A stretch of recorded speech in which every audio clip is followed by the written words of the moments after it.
That's why here at Beginning, South Carolina, we have a team and we discuss, we've decided to set up a deaf advocacy program or deaf advocacy specialist. And that's who I am. It's a really new program. We've just started just a few months ago.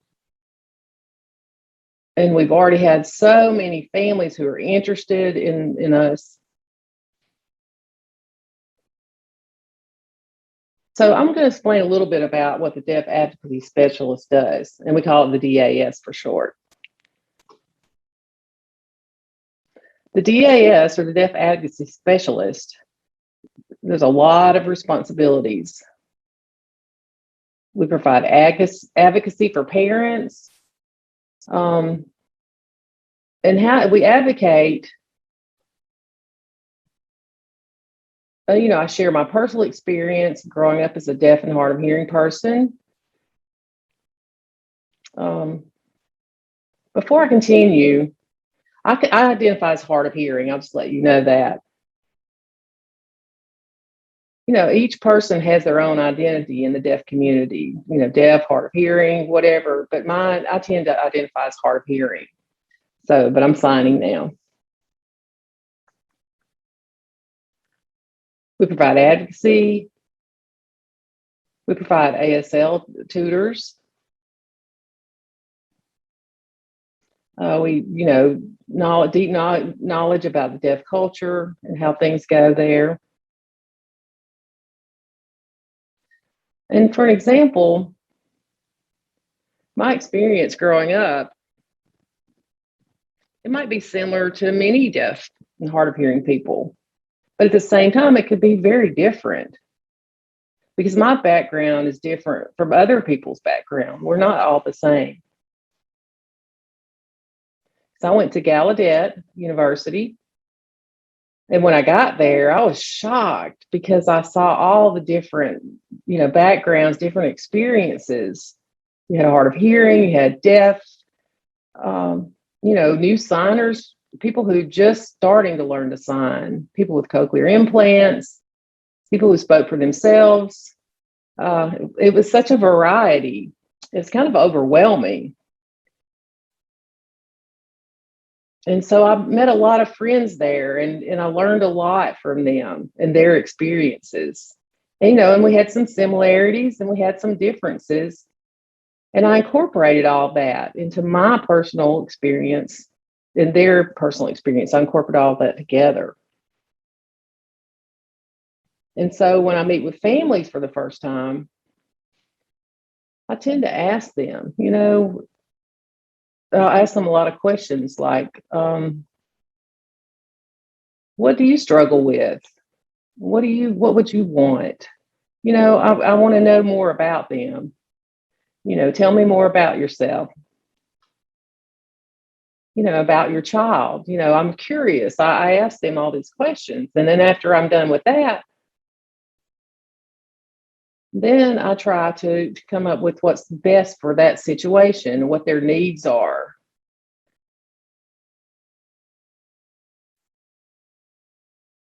And then we talk about how often, I should meet with the family.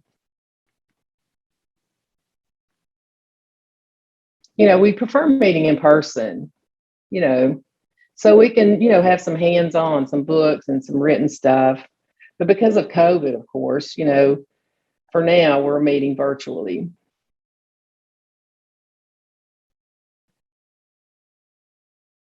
And at the age, depending on the age of the child, if they're really young, then I focus on the parents. I try to help them. But if the child is older, then, work on communication, ASL, or through spoken English, or whatever language.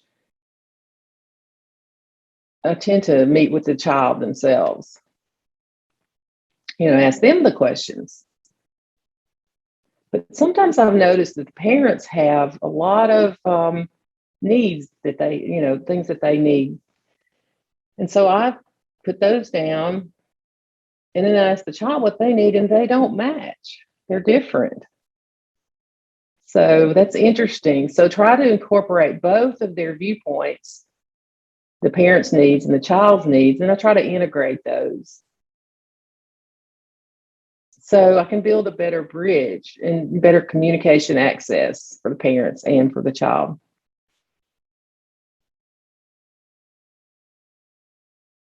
Now, that's a broad view.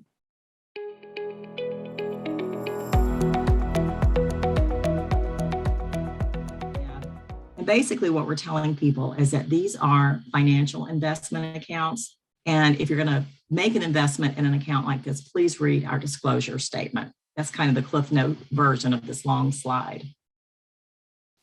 To get started, we'll talk a little bit about the Federal ABLE Act. And I hope that y'all are somewhat familiar with it. It's been around for a while. This is actually the Achieving a Better Life Experience, or ABLE Act.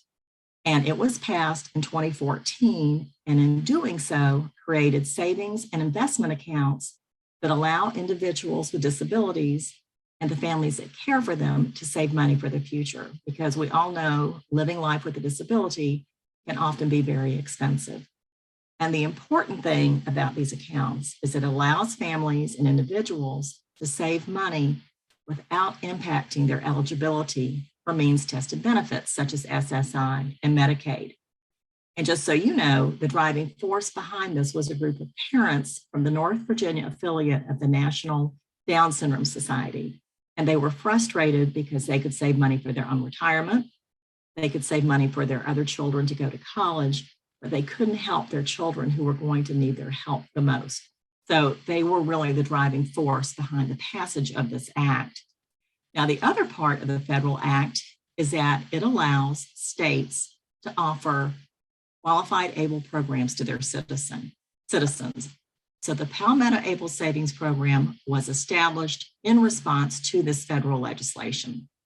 Our program is administered by the State Treasurer's Office, and we opened for enrollment in 2017. And I'm excited to tell you that we have over 2,400 accounts open statewide now.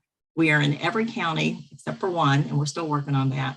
And South Carolina's program is about the 15th largest in the country. So we have done quite well with our program and trying to get the word out.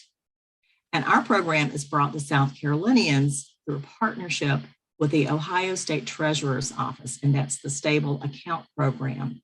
And they have the largest and most used program in the country. They have about 25,000 accounts nationally and over $200 million in assets under management. So it's a very large program. So what exactly is a Palmetto ABLE account? These really are kind of hybrid accounts. They have features of other accounts such as 529 college savings account, like Future Scholar, and that these accounts are tax advantaged and you have different investment options to choose from. They are similar to a checking account in that you can use the funds on a transactional basis to pay for expenses, for qualified expenses. And they have some features of a special needs trust in that they're designed and intended to help the individual with disabilities. So it really is kind of a combination of features of a number of different accounts that all work together. Now, when you think about eligibility for a Palmetto ABLE account, and again, because this is a federal act, all of the basic rules and regulations for the program are the same nationally, including eligibility. To be eligible, you have to be an individual who is living with a disability that occurred prior to the age 26. And we'll talk about that a little bit more in a minute.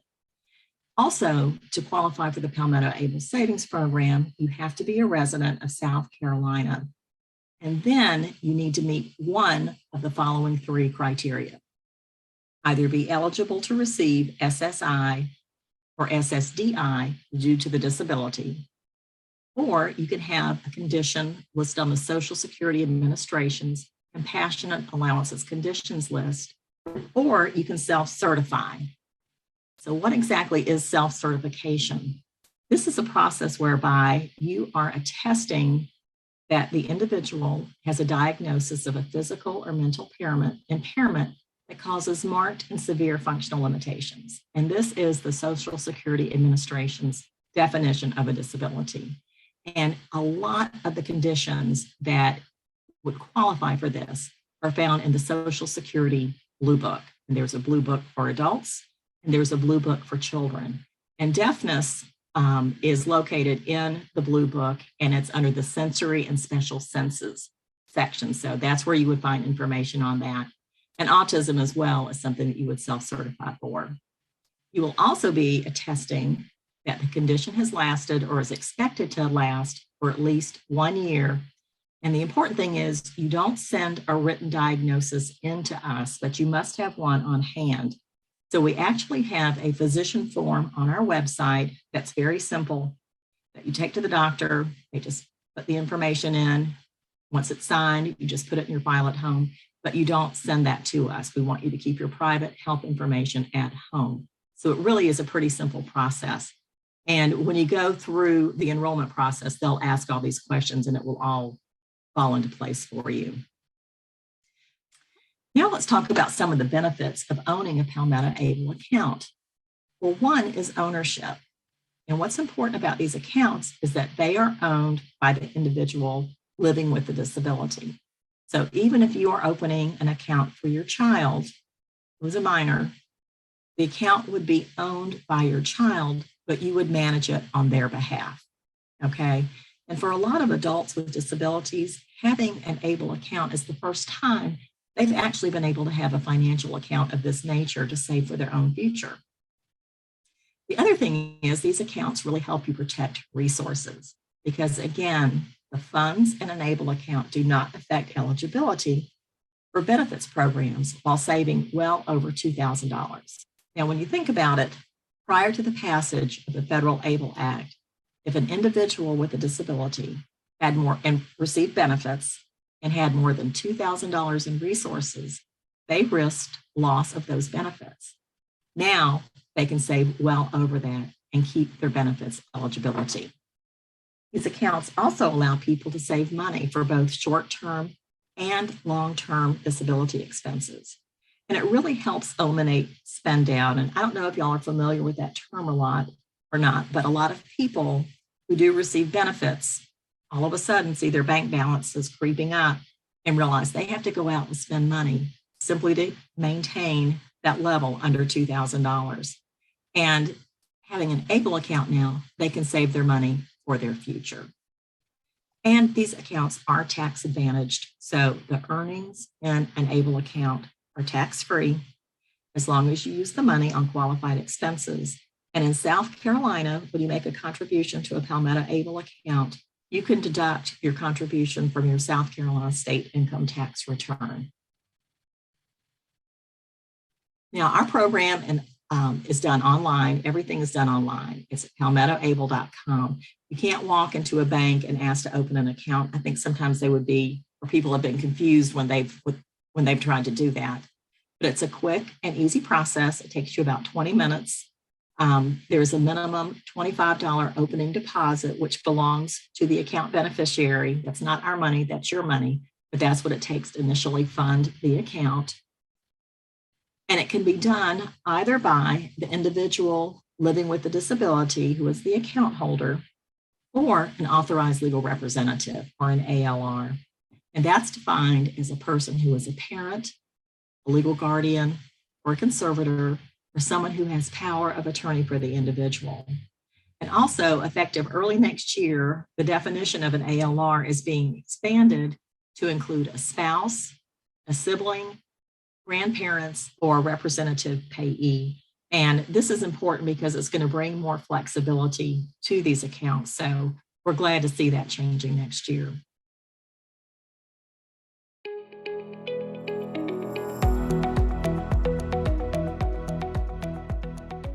And I'm going to welcome Valerie and turn it over to her to start the presentation. So thank you. Thank you so much for that warm invitation and introduction. I have been looking forward to tonight all day.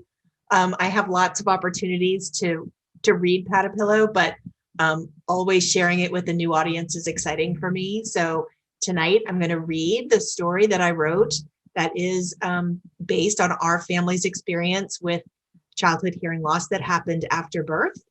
And I should say that every nook and cranny in there is true, but not necessarily in the order and who said what. So that's part of what makes it fiction, but every piece of it is based on what happened in our situation and our family's journey. So we're going to dive into the story.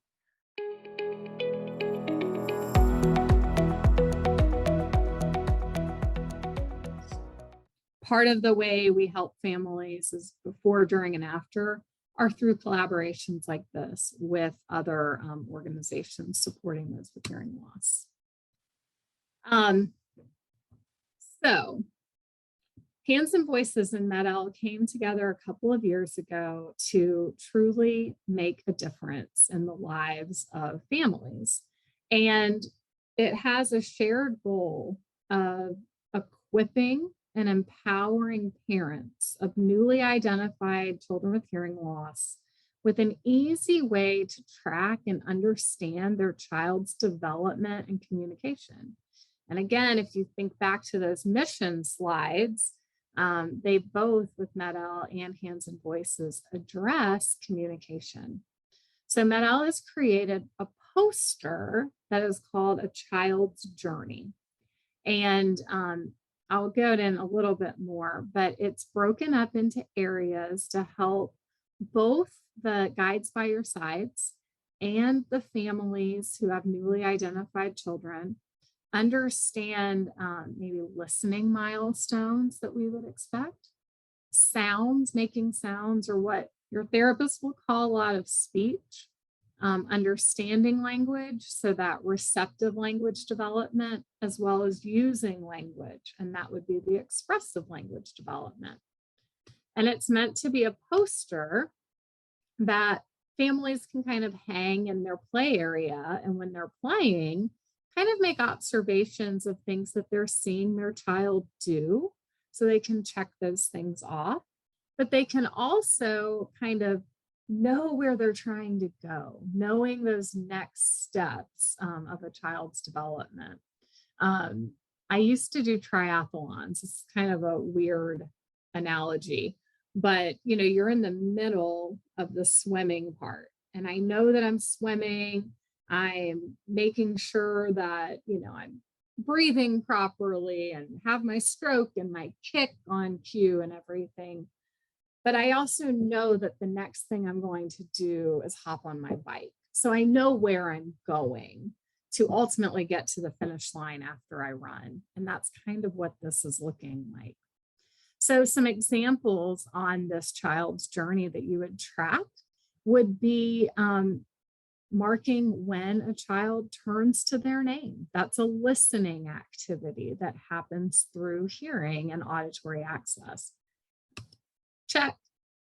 Something else would be that they're hearing and listening and understanding descriptive words. You can move on to making sounds. And again, you'll see it's broken up in all of these areas of what to expect by 1 year, by a year and a half, 2 years, 2.5 years, 3 years, 3.5, and up to 4 years. So it's part of that journey to keep track of how everything's doing. So one of the examples on here would be a developmentally appropriate milestone that a child is trying to imitate words without being asked to. Check it off. And then you'll also see at certain points that we're expecting them to say sounds at the end of words most of the time. So a word like cup, early development, the sounds a child would say ka, but as they develop their speech skills, it would start to turn into a word like cup. And these are things that you can note on this child's journey. Understanding language. So again, that receptive vocabulary, receptive language sentences, etc. And what I do want to highlight, I know it's hard to see on this screen, is when we're looking at it, understanding language, we have examples here that are developmentally appropriate for both ASL and sign language and also spoken language. So again, back to that shared mission of Hands and Voices in MED-EL, really tracking language, no matter which modality.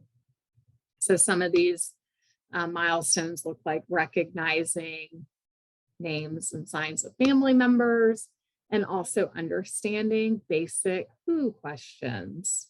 And then you just track it as you see these coming along.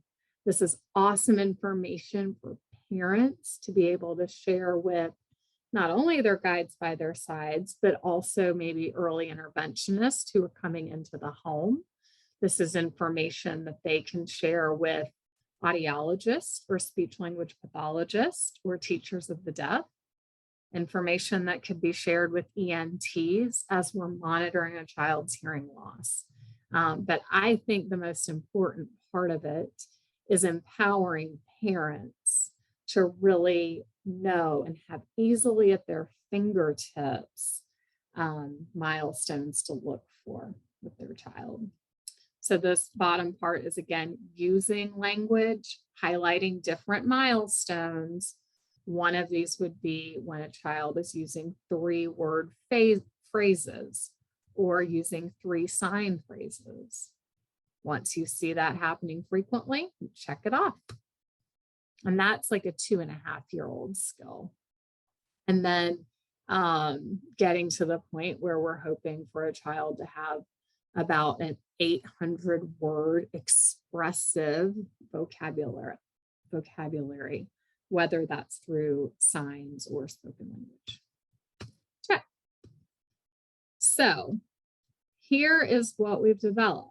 It's this poster again called A Child's Journey. You can write in the child's name at the top. It's a free resource only available to Hands and Voices. And when I say it's available to Hands and Voices, anyone who is a volunteer can request this poster. So I'm going to let this hang up here for a little while if you guys want to get out your phones. And I will make sure the South Carolina Hands and Voices group that's hosting this today and the South Carolina Beginnings can share this QR code with you as a follow-up. But scan this code if you have not received your own Child's Journey poster. And if we have any families on here today that newly identified, you're just learning about hearing loss, we would love for you to scan this code as well to request your own Child's Journey poster.